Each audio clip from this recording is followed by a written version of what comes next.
Welcome to the Making Sense podcast. This is Sam Harris.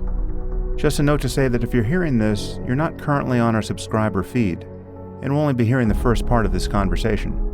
In order to access full episodes of the Making Sense podcast, you'll need to subscribe at samharris.org. There you'll also find our scholarship program, where we offer free accounts to anyone who can't afford one.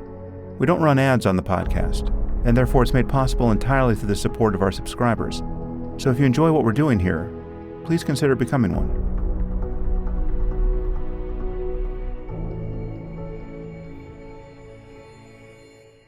Well, I've been on the road. I just did a short retreat with my friends Joseph Goldstein and Dan Harris, where we did some meditation but also recorded some conversations. Those will eventually be available over at Waking Up, and I am still traveling, so I'll not be doing a long housekeeping here. I am resisting the tractor beam pull of politics at the moment. No doubt it will soon be all-encompassing. But today I am focused on artificial intelligence and its attendant risks and the growing effort to regulate it, which remains controversial. Today I'm speaking with Scott Wiener and Yoshua Bengio. Scott is a member of the California State Senate, and he has introduced a bill, SB 1047, which aims to reduce the risks of the frontier models of AI, models bigger than any which currently exist. And if it passes, it will be an important piece of legislation. The bill has already passed the California Senate, and it's approaching an Assembly floor vote later this month. And joining Scott is Yoshua Bengio, who's one of the leading lights of artificial intelligence.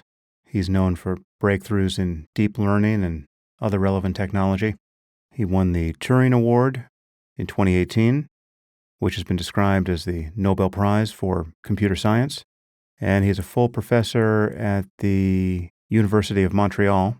He's also a fellow of the Royal Society of London and Canada, a Knight of the Legion of Honor of France, and has other distinctions too numerous to name here. One thing he is not is someone who is uninformed about the current state of the technology, as well as the prospects of making surprising progress toward artificial general intelligence.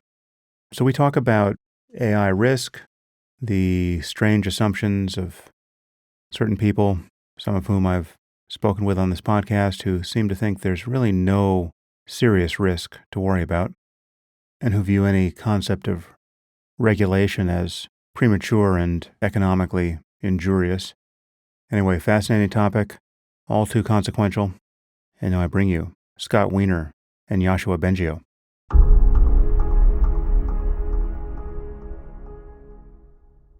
I am here with Scott Wiener and Yoshua Bengio. Scott, Yoshua, thanks for joining me. Pleasure. Thanks for having us.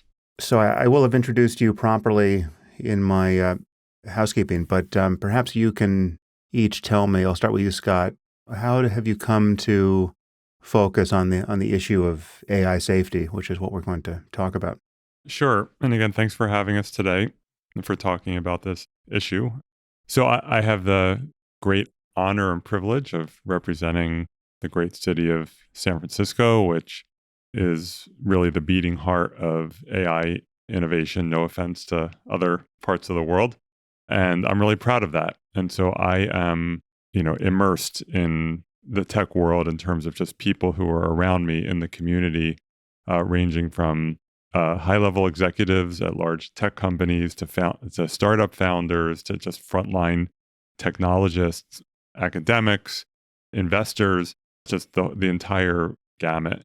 And about a year and a half or so ago, folks in the community in the AI space started talking to me about the issue of the safety of large language models, and started looking into it more, had a series of dinners and salons and meetings, started reaching out to a number of people and realized that this was an area that we should be addressing, and that's how it all started. Nice. Yoshua? Yeah, after 4 decades of research in AI and contributing to the exciting advances in deep learning that have produced generative AI as we see it today, I came to realize with the advent of ChatGPT that things were moving a lot faster than I and almost everyone in the field anticipated. And I started thinking about what this could mean for humans, for society, for democracy, if we continued on that trajectory towards human level or AGI. And I thought, well, society is not prepared for that. And we need to start thinking right now about mitigating the risks. We're going to talk about a bill that is in the process of finding its way toward possibly becoming law, SB 1047. But before we jump into the details of regulating AI and why we might want to do that and how, Yoshua, I thought you and I were talking offline about kind of where you stand on this continuum of concern. I mean, you're one of the leaders in this field, and I've spoken to many people, both inside the field and at some part of its periphery, who have focused on this question of AI safety. And there's a wide range of attitudes here, and I would say on the far side of freaked out, you have someone like Eliezer Yudkowsky, who's been on the podcast before. Also, someone like Nick Bostrom, whose book Superintelligence was very influential, and I've spoken to him as well. And then on the far side of insouciant and, to my eye, utterly in denial that there's any possible downside here, you have people like Rodney Brooks, the roboticist, and Mark Andreessen, the venture capitalist. Rodney hasn't actually been on the podcast, but I debated him at an event, and Mark has been here. And then in the middle, you have someone like, or not quite in the middle, but at a place where that really has always struck me as very rational and still worried, is someone like Stuart Russell, the computer scientist at Berkeley. So I'm wondering can you locate yourself on this continuum, or are you in some other spot in the space of all possible attitudes? So in a way, I'm looking at this scene, and no one can honestly say what scenario is going to unfold. The scientists among themselves disagree, but there are enough people who believe that the risk is potentially catastrophic and could be just a few years, but it could also equally be decades. We don't know. So there's enough uncertainty and enough potential level of harm that the rational thing to do is to consider all of these scenarios and then act accordingly, according to the precautionary principle. In other words, well, we need to be ready in case it happens in, 2030, that we get human level or worse, even superhuman. And we need to be prepared in case we don't handle it well, and companies haven't found a way to make sure AI cannot be misused by bad actors in catastrophic ways, or companies haven't figured out how to control an AI so that it doesn't turn against humans. So all of these catastrophic possibilities, right now we don't have the answers. And so the sort of rational thing to do here is to work to mitigate those risks. So that means understanding those risks better rather than denying them, which is not going to help to find solutions, and putting in place the right protection for the public in case these potentially catastrophic things are, more dangerous or shorter term than many people might expect. Yeah. So I'm really in the agnostic camp, but rational, meaning we have to actually do things in order to avoid bad scenarios. Right. And would you acknowledge that there are broadly speaking, two levels of risk here? There's the near-term risk of I think we see already, even with so-called narrow AI, where it's just the human misuse of increasingly powerful tools, whether it's just to derange our politics with misinformation or, cyber warfare or, any other malicious use of increasingly powerful AI. And then we tip over at some point, provided we just continue to make progress, into what you seem to be referencing, which is more often thought of as the problem of misaligned AI, the so-called alignment problem, where we could build something that is truly general in intelligence and more powerful than ourselves, cognitively, and yet we could build it in such a way whereas it would be unaligned with our, ongoing happy cohabitation with it. Yes, there are currently no defensible scientific arguments that neither of these are possible. So we And I want to make a little correction to the sort of risks that you described, because even if we find a way to create AI that is controllable, aligned, and so on, it could still become dangerous in the wrong hands. Yeah. First of all, these safety protections, if you control like the system, you just remove those safety protections so that the AI will do bad things for you, right? Because you have to understand how AI works. AI is about how to achieve goals or how to respond to queries using knowledge and reasoning. But really, who decides on the goals? That normally is the user. And if we have safety protections, maybe we can like filter goals that are not acceptable. But of course, the humans could still do bad things. So even if we go to superhuman AI, if it's in the wrong hands, we could end up with a world dictatorship, right? And that's very bad. Maybe not as bad as human extinction, but it's very, very bad. Clearly, we want to make sure we don't let anything close to that happen. Yoshua, one more question for you, and then I'll pivot to the bill itself. But what do you make of people who have a similar degree of knowledge to your own, right? People who are in the field, out of whom you get more or less nothing but happy talk and dismissals about these concerns. I mean, they're people like, perhaps I'm not being entirely fair to everyone here, but someone like Yann LeCun or even Geoffrey Hinton, right? I mean, he's had an epiphany which has caused him to be quite worried and voluble on this topic in public. But for the longest time, here we have one of the true patriarchs of the field kind of moving along and making progress and not seeming to anticipate that he might wake up one day and realize, well, wait a minute, we're on course to build something smarter than we are. This entails the possibility of risk. How is it that there's a diversity of opinion among well-informed people that there are any significant risks at all to worry about? So it's interesting that you're talking about Geoff Hinton and Yann LeCun, because the three of us are good friends. Mm-hmm. And of course, Yann and I mean, Geoff and I kind of agree, and Yann doesn't, about the risks. So Geoff and I independently shifted our views, like really pivoted around January or February 23, a few months after ChatGPT became available. And our views before that were that, human level intelligence is something so far into the future that, we could reap benefits of AI well before we got there.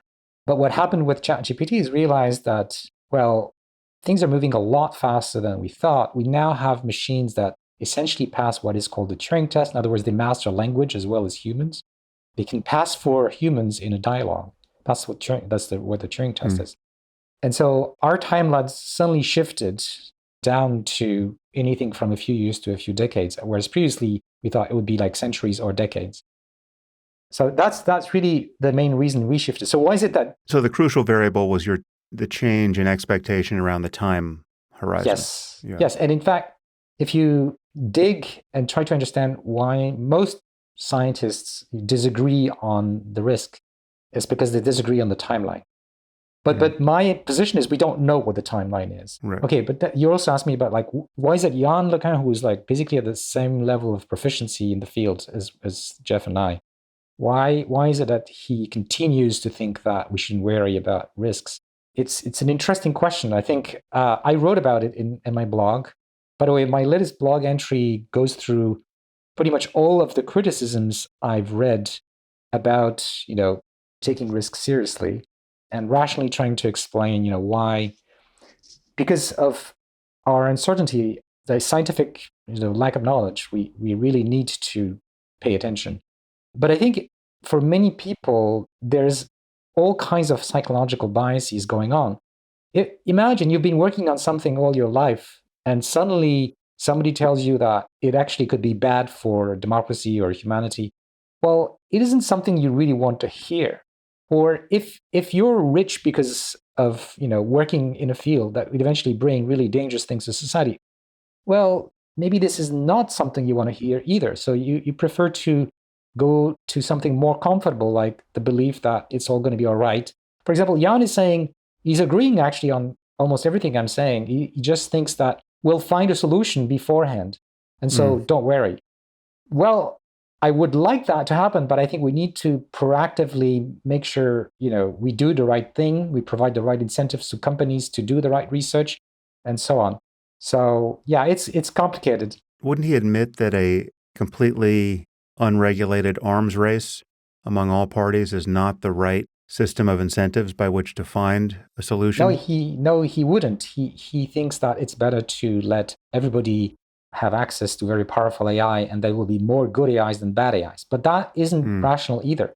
In a conflict situation, you have attackers and defenders, and depending on the attack threat, it could be that there's an advantage to the attacker, or there could be an advantage to the defender. In the case of AI, it depends on which technology the AI is used for to attack, say, democracies. An example is cyber attacks. Cyber attacks, it's hard for the defender because you have to plug all the holes, whereas the attacker just needs to find one hole.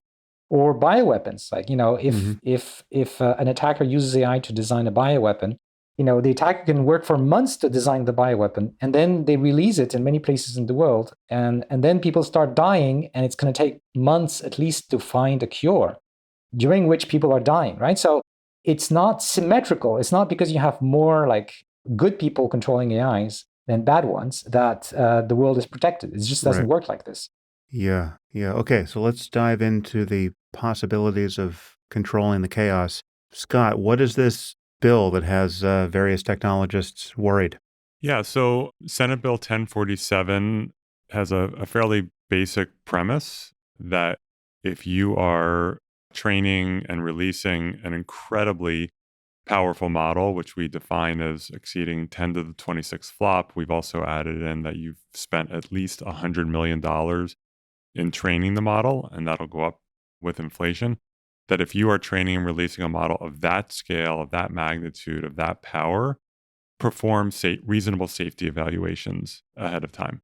And if your safety evaluations show a significant risk of catastrophic harm, take reasonable steps to mitigate the risk. This is not about eliminating risk. Life is about risk. It's about trying to get ahead of the risk instead of saying, well, let's wait and see. And after something catastrophic happens, then we'll figure it out. That's sort of the human way of things at times. Let's get ahead of it. And what's interesting here is that all of the large labs have already committed to doing this testing. They have, all of their CEOs have gone to the White House, to Congress, most recently to Seoul, South Korea, and have sworn up and down that that they either are doing or they will be doing this safety testing. And the bill doesn't micromanage what the safety testing will be. It provides flexibility. It's light touch. But now we have people coming forward and saying, oh, wait, we know we committed to it or they committed to it, but don't actually require it. And that doesn't make sense to me. And so that's the heart of the bill. There are some other aspects that if a model is still in your possession, you have to be able to shut it down, and a few things like that. And maybe I can make a connection here between that answer and the previous question. So there are people, as you said, Sam, who don't believe that there is any risk. And of course, if we only went by, their choices, they wouldn't do the right thing in terms of safety. So it's not enough to have these commitments. We need to make sure that everyone actually does it. And that is why you need laws. Voluntary commitments are great, and they're already mostly already committed, but we need to make sure it actually happens. Yeah, and I agree with that. And we've seen in a lot of industries that voluntary commitments only get you so far.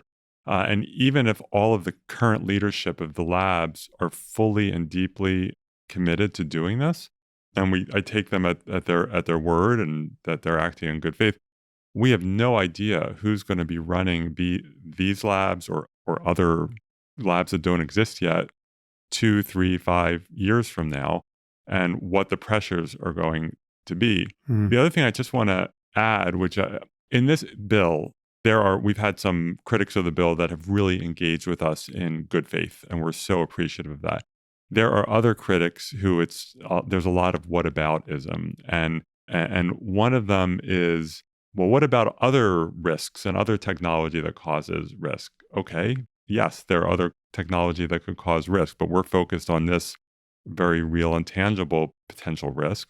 And the other argument that they sometimes make, and I really find this a little bit offensive, dismissing anyone who raises any question or concern about safety, saying you're a doomer.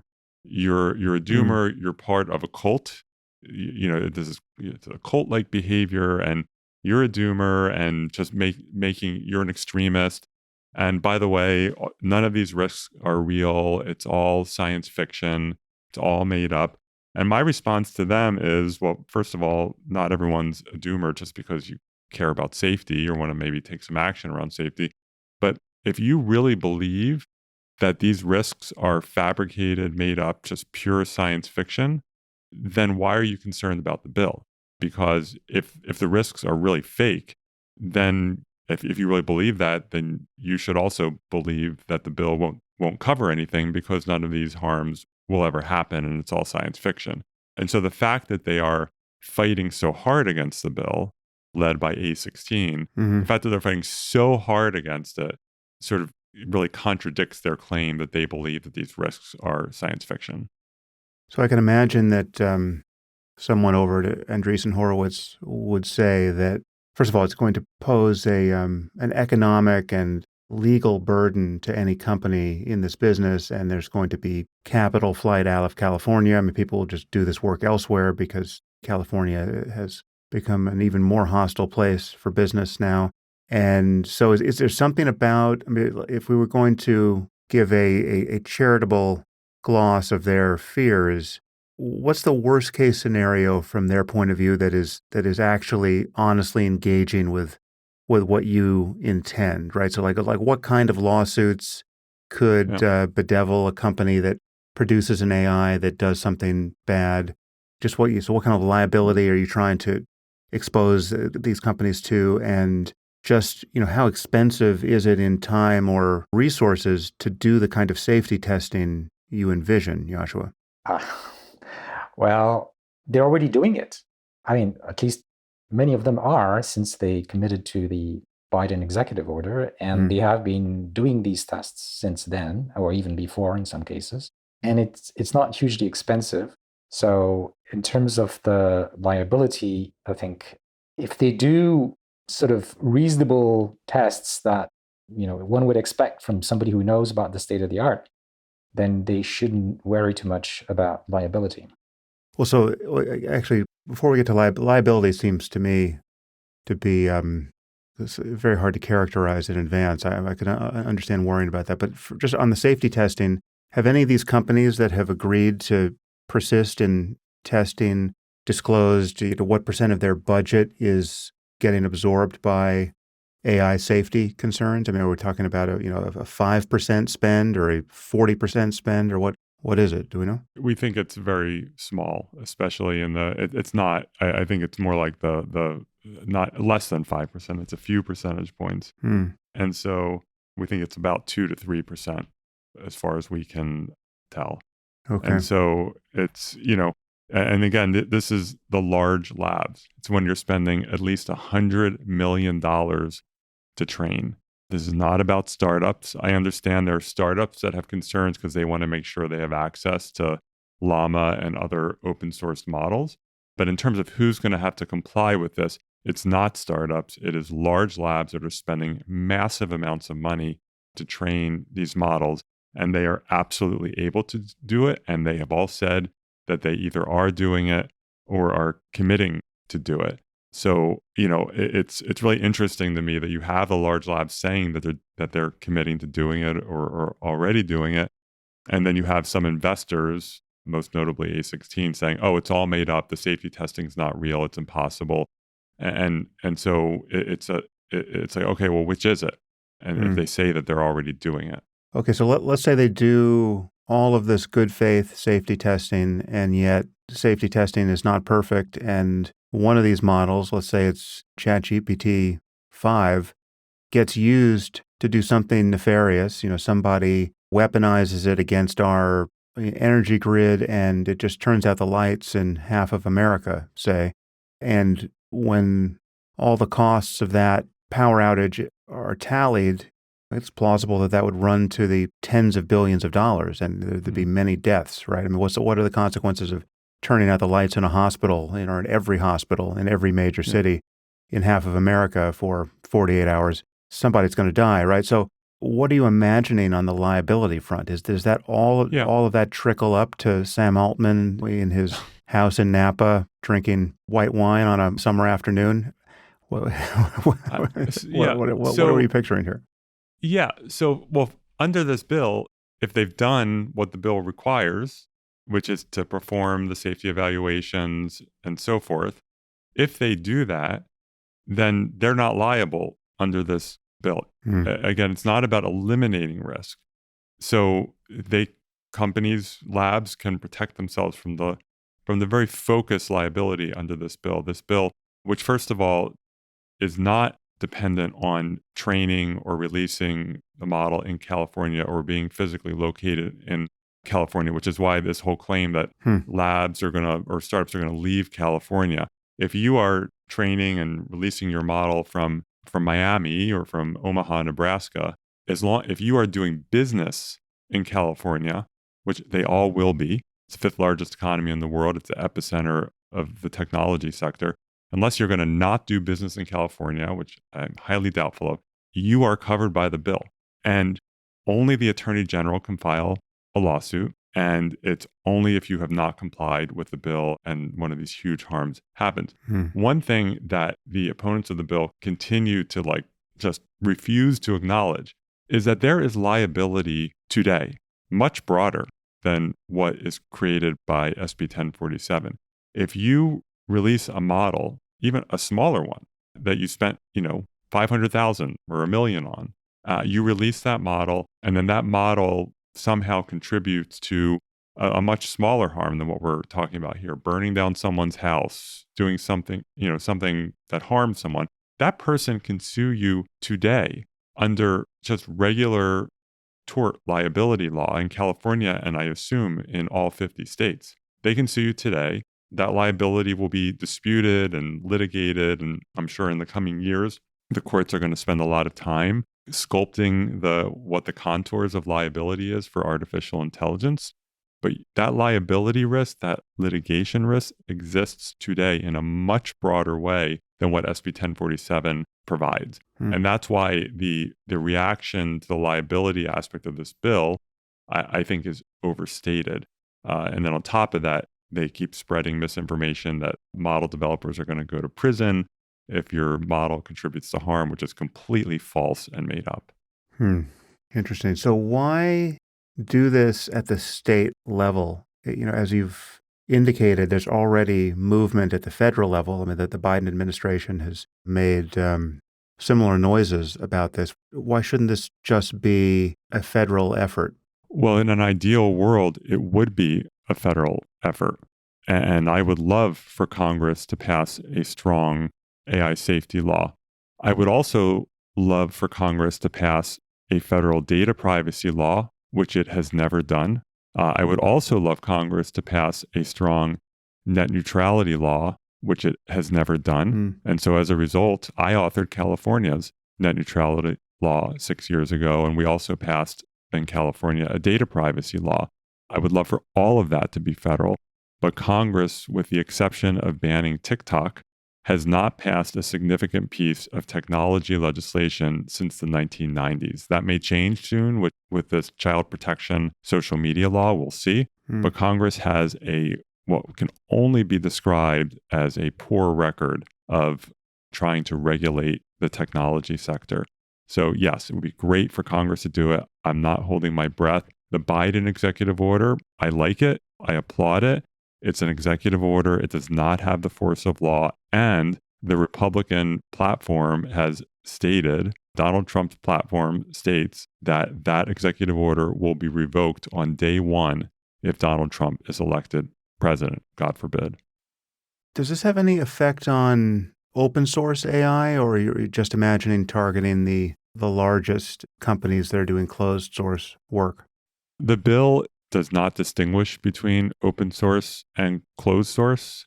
They're both covered equally by the bill. We have made some amendments to the bill in response to feedback from the open source community. One change that we made was to make it crystal clear that if a model is no longer in your possession, you're not responsible to be able to shut it down. Because that was some feedback we had received, that if it's been open sourced and you no longer have it, you are not able to shut it down.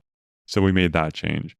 We also made some changes around clarifying when a model, say that is open source, is no longer a derivative model. In other words, there's enough changes or fine tuning to the model that it effectively becomes a new model at a certain point, and that the original developer is no longer responsible once someone else has changed the model sufficiently. That changer, the person fine tuning, would then become effectively the person responsible under the law. I'd like to add something about open source. Mm-hmm. So you have to remember there's this threshold which can be adapted in the future, the cost or the size of these models. And most of the open source that is happening in academia and startups that are generated by these companies or these universities, they're much smaller because they don't have $100 million to train their system. And so all of that open source activity can continue and not be affected by SB 1047. Mm-hmm. Yeah. Did you say it was 10 to the 23rd, 10 to the 26th? 26. That's floating point operations per second? Is that the measure? Yes. Okay. Floating or integer. So how big is that in relation to the current biggest model? So ChatGPT 4.0? It's above all of the existing ones. Okay. So everything that we currently have, the best LLMs haven't yet met the threshold that would invoke. Yeah. So this is only for the future models that at least we don't know about yet. And there's a good reason for that, because the models that harbor the most risks are the ones that haven't been, played with, haven't been made available. So there's a lot more unknowns. So it does make sense to focus on the sort of frontier systems when you're thinking about risks. When you're thinking about the frontier, doesn't that play both ways in the sense that critics of this regulation, I can imagine, and certainly critics of the kinds of fears you and I and others have expressed about AGI, artificial general intelligence, would say and have said that we simply don't know enough to be rationally, looking for any sort of break to pull or any, safety guidelines to enshrine into law. I mean, I'm thinking of, I think it was Andrew Ng who once said, worrying about artificial general intelligence is like worrying about overpopulation on Mars, right? Like it's so far, again, this invokes the timeline, which you and many other people now think is far shorter than assumed there. But it's not just a matter of time. It's just that the architecture of the coming robot overlord may be quite different from what we're currently playing with LLMs. Is there any charitable version of that we could prop up, that it's too soon for us to be drawing guidelines because we simply don't know enough? Okay, I have several things to say about this. First of all, if we're worried about the short-term possibilities, like say 5 years or something, or 2030, then it's very likely that it's going to be something very close to what we have now. If you'd like to continue listening to this conversation, you'll need to subscribe at samharris.org. Once you do, you'll get access to all full-length episodes of the Making Sense podcast. The podcast is available to everyone through our scholarship program. So if you can't afford a subscription, please request a free account on the website. The Making Sense podcast is ad-free and relies entirely on listener support, and you can subscribe now at samharris.org.